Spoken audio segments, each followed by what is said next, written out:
నా పేరు ఓకే, నా పేరు రామ్దేవరావు అండి. నేను వరంగల్ డిస్ట్రిక్ట్ నుంచి, తర్వాత హైదరాబాద్లో నేను సెటిల్ అయ్యాను. తర్వాత ఫైన్ ఆర్ట్స్ చదివాను.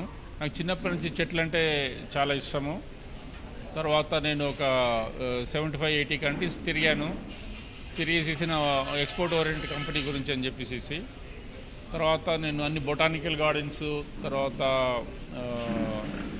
ఈ నర్సరీస్ ఇవన్నీ తిరిగేసేసి వాటితో ఇన్స్పైర్ అయ్యి ఇప్పుడు ఇండియాలో ఒక అద్భుతమైన గార్డెన్ని తయారు చేశాను. దాని పేరే ఎక్స్పీరియా. అట్లాగా ఇప్పుడు వచ్చేసి కాంక్రీట్ జంగల్లో ఉండే ప్రజలు ఇక్కడికి వచ్చి రిలాక్స్ అవ్వచ్చు. యాక్చువల్గా ఇట్లాంటి ఇప్పుడు మనకి హైదరాబాద్లో ఉన్న ఈ ట్రాఫిక్లో, ఈ కాంక్రీట్ జంగల్లో ఉన్న వాళ్ళకి ఇది ఒక బిగ్ రిలీఫ్ అవుతుంది.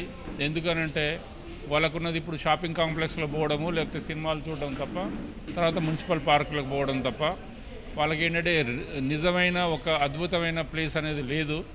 అందుకని చెప్పి అట్లాంటిది ఒకటి హైదరాబాద్ ప్రజలకు ఉంటే బాగుంటుందని నాకు ఉద్దేశంతో ఇది చేయడం జరిగింది. ఇది చాలా ఇన్వెస్ట్మెంట్ చేయడం జరిగింది. కాబట్టి ఇది మంచి ఒక మెసేజ్ని ఫ్యూచర్ జనరేషన్కి ఇస్తుందని చెప్పి నేను అనుకుంటున్నాను. ఫ్యూచర్ జనరేషన్కి ఇప్పుడు వచ్చేసి గ్రీనరీ, తర్వాత వచ్చేసి ఎన్విరాన్మెంటల్, దీనిపైన ఇక్కడ వచ్చే ఎడ్యుకేషనల్ ఇది ఉంటుంది. అట్లాగా ఫ్యూచర్ జనరేషన్ చెట్లకి ఎట్లా ఇంపార్టెన్స్ ఇవ్వాలి, చెట్లను ఎట్లాగా రెస్పెక్ట్ చేయాలి, చెట్లు కూడా భగవత్ సమానం అని చెప్పేసి వాళ్ళకి ఒక మెసేజ్ ఇద్దామని చెప్పేసి ఇది చేయడం జరిగింది.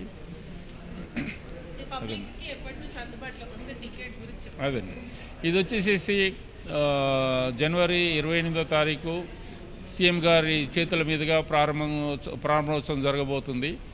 తర్వాత వచ్చేసి జనవరి 28 నుంచి 2 గంటల నుంచి పబ్లిక్కి ఇది అవకాశం ఉంటుంది విజిట్ చేయడానికి. తర్వాత జనవరి 29 నుంచి రోజు 10 గంటల నుంచి సాయంత్రం 6 గంటల వరకు ప్రజలకి అందుబాటులో ఉంటుంది. మామూలుగా మా ఎంట్రీ టికెట్ వచ్చి 1600, బట్ ఇంట్రడక్టరీ కింద మేము 40% డిస్కౌంట్ ఇస్తున్నాము.